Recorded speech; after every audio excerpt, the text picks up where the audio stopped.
कादियानी, जो खुद को मरज़ई या अहमदी भी कहते हैं, दरअसल ये एक झूठे नबी के पैरोकार हैं और इस झूठे नबी का नाम मिर्जा गुलाम अहमद कादियानी है और इसी के नाम की निस्बत से इसके पैरोकार खुद को कभी कादियानी कहते हैं, कभी अहमदी और कभी मरज़ई कहते हैं। मिर्जा गुलाम अहमद कादियानी बरसगीर पाको हिंद में अंग्रेजों का नस्ली वफादार और एक शैतान सिफ्त इंसान कुत्ता था।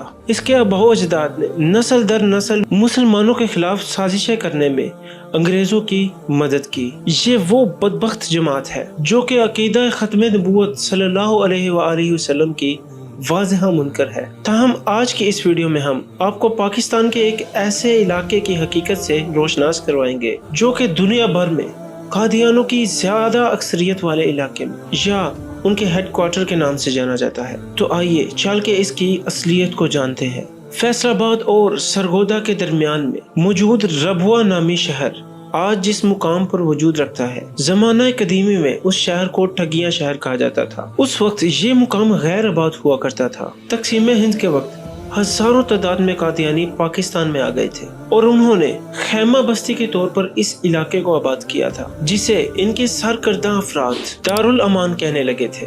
ये भी एक तल्ख हकीकत है कि पाकिस्तान के पहले वजीर खारजा सर जफरुल्लाह खान अकीदे के एतबार से कादियानी थे, जिनकी सर तोड़ कोशिशों से इस इलाके में 1000 एकड़ जमीन खरीदी गई थी, जिसे कादियानियों के सरबराहों के हवाले कर दिया गया। 1948 में इस जगह की खरीदारी के साथ साथ इस जगह का नाम तब्दील करके रबुआ रखा गया था। 1948 में एक और पाबंदी भी आयद की गई थी कि कोई भी मुस्लिम इस इलाके में जमीन खरीदकर घर तामीर नहीं कर सकता। और अजीब अमर ये भी कि इस इलाके के लोगों के लिए यहाँ पर एक कब्रिस्तान भी बनाया गया है, लेकिन इस कब्रिस्तान की हर कब्र पर लगी इस तख्ती पर एक इबारत देखने को मिलती है, यानी अमानतुन दफन। जब इस बात की तहकीक की गई तो मालूम हुआ कि कादियानी ये ख्याल करते हैं कि पाको हिंद की तकसीम आर्जी तकसीम है। एक बात आपको यहाँ पर बताते चले कि कादियान इंडिया का एक बहुत बड़ा शहर है, जहाँ कादियानों के बाप दादा रिहाइश पजीर हुआ करते थे। आज भी इस अकीदे के हामिल एक बहुत बड़ी तादाद वहाँ पर आबाद है। ताज़ा तरीन मालूमात के मुताबिक इन लोगों ने किसी भी खतरे के पेश नज़र इर्द गिर्द के इलाकों में बस्ती का क़याम अमल में लाना शुरू कर दिया है। अहमद नगर के नाम से क़याम में लाए जाने वाला ये इलाका भी इन कादियानियों का एक गढ़ बन चुका है। अहमद नगर को मिर्जा मसरूर अहमद के फार्म हाउस के नाम से भी जाना जाता है, जो कि उस दौर में मिर्जा गुलाम अहमद कादियानी की नुमाइंदगी करने में मसरूफ़ अमल थे। इतलात के मुताबिक करीब के इलाकों में धड़ाधड़ जमीनें खरीदने का सिलसिला भी जारी है। हमारे मुस्लिम भाई ज्यादा पैसों की लालच में कादियानों को जमीनें बेचने की वो गलती कर रहे हैं जो फलस्तीन के मुसलमानों ने यहूदियों को पनाह देने की गलती की थी। बाद इन्हीं यहूदी कुव्वतों ने यहाँ मुसलमानों पर अरसा हयात तंग कर दिया और आज भी वो खिता हालत जंग में है। दोस्तों, पहले लोगों के एतबार से भी ये खिता रबुआ बहुत ज्यादा अहमियत का हामिल है। इसके 3 इतराफ पहाड़ और एक तरफ दरिया बहता है।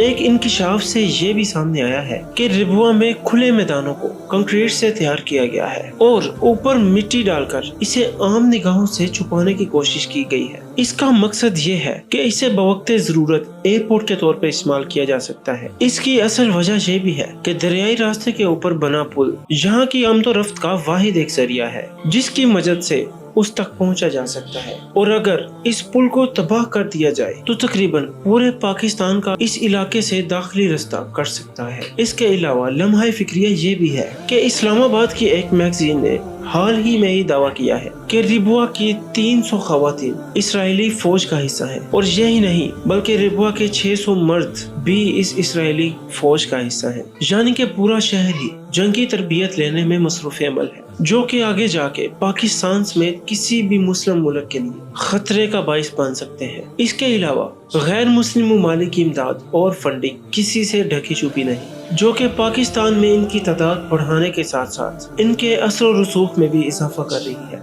लिहाजा हम दुआ करते हैं कि अल्लाह ताला पाकिस्तान और तमाम मुस्लिम ममालिक को अपने हिफ्ज़ व अमान में रखे।